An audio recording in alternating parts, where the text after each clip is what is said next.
Hello दोस्तों, आपका हमारे न्यू पॉडकास्ट में स्वागत है।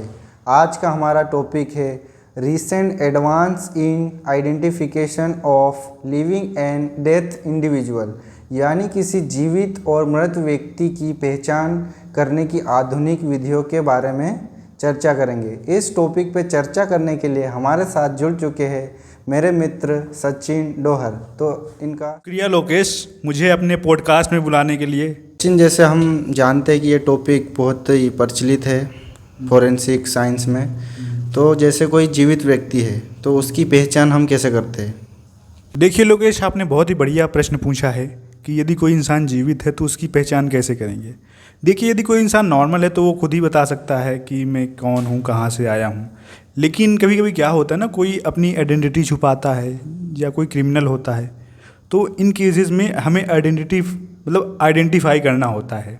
हम उनके कपड़े और कपड़ों में यदि उनकी कोई आईडी, जैसे कि हमारे इंडिया में आधार कार्ड होता है ना, अगर ये चीज़ें नहीं मिलती हैं तो हम उसका एग्जामिनेशन कर सकते हैं। जैसे कि हम उसके स्कल का एक्सरे निकाल सकते हैं, तो स्कल से हम उसका सिफेलिक इंडेक्स पता कर सकते हैं कि वह इंसान आर्यन है, अफ्रीकन है, चाइनीज़ है या इंडियन है, ये हम पता कर सकते हैं। हर देश की अपनी अपनी जो पर्सन होते हैं उनकी आइडेंटिफिकेशन होते हैं हर देश में। जो लोग होते हैं वो स्पेसिफिक तरीके से होते हैं, उनकी हाइट, बालों का कलर, ऐसा कुछ होता है। हाँ, हाँ, जैसे कि उनकी हाइट हो गई, बाल का कलर हो गया, उनकी आँखों का कलर और उनकी स्किन का टेक्सचर भी, ये सब में या सभी देश के लोगों में जैसे कि अलग अलग रेसेस में अलग अलग होता है। चलो, ये जीवित व्यक्ति की तो बात हमने कर ली। तो जैसे हम डेथ बॉडी, उसको आइडेंटिफाई करना बहुत मुश्किल काम है। तो उसमें जैसे कोई अननोन बॉडी है तो उसमें आइडेंटिफिकेशन कैसे करते हैं? क्या टेक्नोलॉजी है फोरेंसिक साइंस में? देखिए, यदि कोई बॉडी अननोन है तो उसको आइडेंटिफाई करने के लिए सबसे पहले तो हम देखेंगे कि उस बॉडी किस हालत में है। तो अगर हालत अच्छी है, मतलब ठीक ठाक है, कपड़े पहन रखे हैं या नहीं पहन रखे, ये देखेंगे। और उसकी स्किन पर कोई स्कार तो नहीं है, टैटू वगैरह। और इसके अलावा मोल्स जो होते हैं ना, आपने देखा होगा कुछ लोग टैटू बनवाते हैं। ज़्यादातर कुछ लोग जैसे कि अपने धर्म से रिलेटेड या फिर अपने काम से रिलेटेड ऐसे टैटू बनवाते हैं। जैसे ट्राइबल कम्युनिटी में उनका ट्रेडिशनल टैटूज का, हाँ जी, ऐसा ही स्पेसिफिक पहचान सकते हैं। हाँ जी। इसके अलावा और भी कई तकनीकें हैं, जैसे डिक्टाइलोग्राफी, आपने नाम सुना होगा, जिसमें डिक्टाइलोग्राफी, ये फिंगर टिप्स होते हैं ना। इसके अलावा काइलोग्राफी भी होती है, जिस प्रकार हमारे फिंगर प्रिंट स्पेसिफिक होते हैं एक पर्सन के लिए, उसी प्रकार जो हमारे ओंठ हैं, ये लिप्स, वो भी स्पेसिफिक होते हैं। इसके थ्रू भी पहचान की जा सकती है। तो सचिन, जैसे जो अपने आप डिक्टाइलोग्राफी की बात करी, यानी जो अंगूठे जो अपने हाथ के फिंगर के ऊपर जो रहते हैं स्ट्रक्चर, वो सबके अलग अलग होते हैं, अपनी फैमिली से भी। अलावा हम उसका ओडोंटोलॉजी, जैसे कि उनके दांतों का इरेप्शन हुआ है कि नहीं हुआ है, टेम्परेरी दांत कितने हैं, परमानेंट कितने हैं, इनका आने का यानी कि अपीयर होने का और इरप्ट होने का भी एक साल, मतलब कि एक निश्चित टाइम होता है कि उस टाइम पर ये इरप्ट होंगे, उस टाइम पर परमानेंट टीथ आएंगे। तो इसके थ्रू पहचान सकते हैं। सचिन, कोई डिजास्टर होता है, जैसे कोई एक साथ बहुत सारे लोग मरे हो, एक साथ जल गए हो, या कोई भी ऐसा हादसा जिसमें बहुत सारे लोग एक साथ मरे हो, तो इस कंडीशन में बॉडी को आइडेंटिफाई करके उनके परिजनों को देना बहुत कठिन कार्य है। तो इस कंडीशन में हम कैसे आइडेंटिफाई करते हैं? देखिए, बहुत ही अच्छी बात पूछी आपने रिसेंटली में ही देखा होगा, अहमदाबाद में प्लेन क्रैश हुआ जिसमें बहुत लोगों की मौत हो गई, लगभग 270 लोग थे। उनमें आपने देखा होगा कि उन इतना भयानक रूप से वो जल गए थे कि नॉर्मली उनको देख के नहीं पहचाना जा सकता था। तो उनको पहचानने के लिए सबसे बेहतर तकनीक जो अभी मॉडर्न में आई है कि रैपिड डीएनए टेक्नोलॉजी। इसमें एक पोर्टेबल मशीन होती है, उस मशीन में उस व्यक्ति का सैंपल लिया जाता है और उस मशीन में डाला जाता है और उससे डीएनए को एक्सट्रैक्ट किया जाता है और वो जो डीएनए निकल के आया है उसके प्रीवियस मेडिकल रिकॉर्ड से चेक किया जाता है। अगर प्रीवियस मेडिकल रिकॉर्ड नहीं है तो उनकी फैमिली के साथ क्रॉस मैच कराया जाता है। अगर वो मैच हो जाता है तो वो बॉडी जो है उनके फैमिली वालों को हैंड ओवर कर दी जाती है। सचिन, कोई बॉडी बहुत सालों से गड़ी है, मतलब किसी ने मार के दफनाया हो, या एक्सीडेंटली वो बॉडी वहाँ पे जैसे कोई एक्सीडेंट में मिली नहीं हो और वो उसकी केवल हड्डियाँ मिली, तो उस कंडीशन में कैसे आइडेंटिफाई करेंगे कि वो मेल था, फीमेल था, एज क्या थी उसकी, तो ये आइडेंटिफिकेशन कैसे करते हैं बॉडी का? देखिए, ये बहुत ही ज़्यादा इम्पोर्टेंट और बहुत ही अच्छा सवाल पूछा आपने कि यदि हमें खाली स्केलेटल रिमेन्स मिले हैं तो हम उससे कैसे उनकी एज, सेक्स और हाइट वगैरह कैसे एस्टिमेट करेंगे। तो देखिए, सबसे पहले हम एज का एस्टिमेशन कैसे कर सकते हैं। तो एज का एस्टिमेशन करने के लिए हमें जो उनकी बोन है, हर बोन का एक अपीयर होने का समय होता है, उसमें प्राइमरी और सेकेंडरी ऑसिफिकेशन सेंटर होते हैं। तो हर बोन का एक निश्चित टाइम होता है कि वो अपीयर होगी और उस टाइम पर वो फ्यूज़ होगी। तो जैसे कि मैं बताऊं कि हमारी जो सबसे पहली बोन होती है क्लेविकल, ये 4 से 5 वीक में अपीयर होना चालू होती है और ये फुली फ्यूज़ होती है, यानी कि जो सेकेंडरी ऑसिफिकेशन सेंटर है इसके 18 से 20 साल में या 21 साल में फ्यूज़ होते हैं। तो और भी ऐसी मतलब जितनी बॉडी की बोन है सब में अलग अलग होता है। तो इनके ऑसिफिकेशन सेंटर के आधार पर हम इसका एज का पता लगा सकते हैं। और जैसे कि आपने बात करी सेक्स, तो सेक्स का डिटर्मिनेशन करने के लिए सबसे बेस्ट बोन मानी जाती है पेल्विक बोन। अगर वो बोन हमें मिल जाती है तो 80 से 90% हम कंफर्म पता कर सकते हैं कि ये बोन मेल की है या फीमेल की है। अगर बात करें हम रेसेस की, तो रेसेस का पता करने के लिए अगर उसका स्कल मिलता है तो हम उसकी हाइट और विड्थ देखकर रेस का पता लगा सकते हैं कि वो यूरोपियन है, अफ्रीकन है या फिर चाइनीज़ या आर्यन है, इसका पता लगा सकते हैं। अगर हम उसकी लेंथ का पता लगाना चाहें तो उसकी जो लॉन्ग बोन है जैसे कि फीमर हो गई, तो उनके आधार पर हम इसकी लेंथ का भी पता लगा सकते हैं। जैसे सचिन, अभी रिसेंट में जो वर्चुअल ऑटोप्सी होती है वो बहुत ज़्यादा प्रचलन में आ रही है, मतलब रिसेंट में। तो ये टेक्नोलॉजी क्या होती है, मतलब इसमें क्या होता है?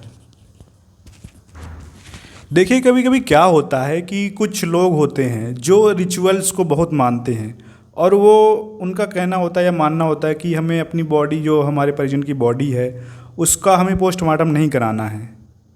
तो इसमें कुछ मशीनें होती जैसे कि सीटी स्कैन या एमआरआई, तो उनकी मदद से पता किया जाता है कि कॉज ऑफ डेथ क्या हुआ। ये हमारे देश में तो फ़िलहाल उतना ज़्यादा नहीं है, लेकिन जो डेवलप कंट्री हैं जैसे कि अमेरिका, यूके, इनमें ये बहुत ही ज़्यादा प्रचलित है, क्योंकि इसमें इंसान या उसके जो घर के जो व्यक्ति हैं वो खुद करवा सकते हैं। तो ये मतलब मेडिको लीगल नहीं है, मतलब जैसे रिलेटिव चाहते हैं कि किसी फैमिली मेम्बर की कॉज ऑफ डेथ क्या है, मतलब वो कैसे मरा, तो वो ऐसे भी करा सकते हैं, मतलब नॉर्मली। बिल्कुल सही। जैसे सचिन, अभी जो रिसेंट एडवांस टेक्नोलॉजी है जिसमें फॉरेंसिक डीएनए फिनोटाइपिंग की बात करते हैं, तो इस टेक्निक में क्या करते हैं, कैसे मतलब किया जाता है? इस टेक्निक में क्या करते हैं, उस पर्सन का डीएनए लेते हैं और डीएनए से उसके फिजिकल फीचर जैसे उसकी बालों का कलर हो गया, आँख का कलर और इसकी स्किन का टेक्सचर, ये प्रेडिक्ट किया जा सकता है।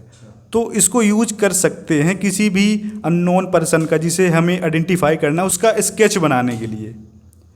तो इस काम में इसका यूज कर सकते हैं। तो सचिन, रैपिड डीएनए टेक्नोलॉजी क्या है आइडेंटिफिकेशन में? देखिए, रैपिड डीएनए टेक्नोलॉजी में क्या होता है, उस पर्सन का सैंपल कलेक्ट किया जाता है, उस सैंपल को एक पोर्टेबल मशीन में डाला जाता है।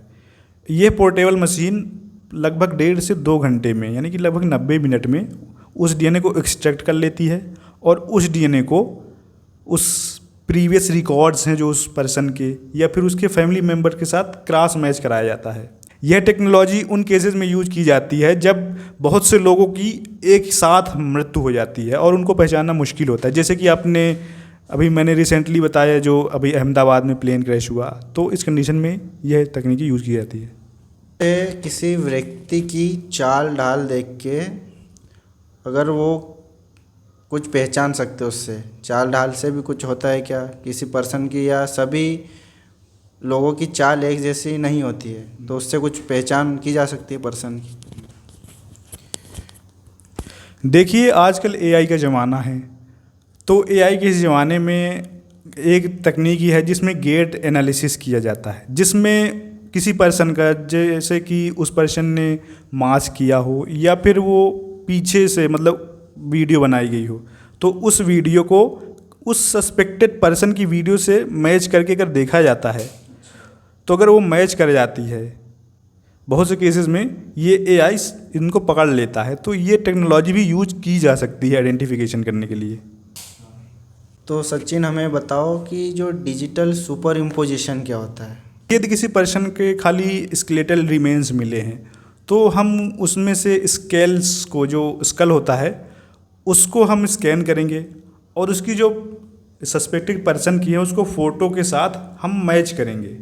यानी कि हम सीधा सीधा बोलें तो इसमें फ़ोटो का डिजिटली रिकन्स्ट्रक्शन किया जाता है। हाँ, एआई के द्वारा। बट इसमें एरर के जो मैनुअल एरर हैं उनके चांसेस हाई होते हैं, मतलब चांसेस ज़्यादा होते हैं। सचिन, जितनी भी हमने टेक्नोलॉजी के बारे में बात करी, उनसे जो आइडेंटिफाई करते हैं तो उनका मेडिकल लीगल इम्पोर्टेंस क्या है। क्या होता है, देखिए सबसे पहले तो उस पर्सन की आइडेंटिटी को इस्टेब्लिश करना। जिस पर्सन की डेथ हुई है तो उसकी आइडेंटिटी को इस्टेब्लिश करना, यानी कि वो कौन है, अगर मर गया तो उसके घर वालों को उसकी लाश दी जा सके। इसके अलावा सिविल केसेस के मामले होते हैं, जैसे कि प्रॉपर्टी डिस्ट्रीब्यूट का मामला है कि आपस में प्रॉपर्टी बांटनी है, डाइवोर्स के केसेस में इंश्योरेंस क्लेम करना हो। इसके अलावा आइडेंटिटी एज को एस्टिमेट करना हो, जैसे कि कई केसेस में क्या होता है कि बच्चों से लोग मजदूरी कराते हैं या फिर कम उम्र के बच्चे होते हैं और उनसे अवैध रूप से काम करवाते हैं। तो इसके केसेस में सचिन, अस्पताल में जैसा कोई बच्चा है वो अदल बदल हो गया हो, तो उस कंडीशन में भी मेडिकल लीगल इम्पोर्टेंस मतलब है क्या कुछ। हाँ जी। या ऐसी कंडीशन जिसमें कोई बच्चा आके बोलता है कि ये मेरा फादर है, या ऐसी कुछ घटनाएं होती है जो देखी जाती है, मतलब प्रॉपर्टी जब भी बढ़ती है तो कोई भी आके बोलता है कि ये मेरा फादर है तो इस प्रॉपर्टी का हकदार मैं भी हूँ, तो उस कंडीशन में ये डीएनए फिंगरप्रिंट का उपयोग करके आइडेंटिफाई करते हैं। हाँ जी, हाँ बिल्कुल आपने सही कहा। तो इस केसेस में डीएनए फिंगरप्रिंटिंग की जा सकती है, तो उनके डीएनए को आपस में मैच कराया जा सकता है। तो ये उसमें भी बहुत ही ज़्यादा इम्पोर्टेंट रोल प्ले करती है। इसके अलावा और भी कुछ एथिकल्स रूल्स होते हैं, जैसे कि पुलिस का दायित्व होता है कि वो सही बॉडी को सही हाथों तक सौंप सकें। तो ये पूरी प्रक्रिया होती है, मेडिको लीगल इम्पोर्टेंस होता है। धन्यवाद सचिन, आपका हमारे पॉडकास्ट में आने के लिए। जी शुक्रिया। मेरा नाम लोकेश किराड़े है। इस पॉडकास्ट में मैंने होस्ट का किरदार किया है। तो मेरा नाम है सचिन डोहर और इस पॉडकास्ट में मैंने फोरेंसिक एक्सपर्ट के रूप में काम किया है। मेरा नाम है सूरज कनेरिया, मैंने इस पॉडकास्ट में कैमरामैन का रोल करा है। Thank you.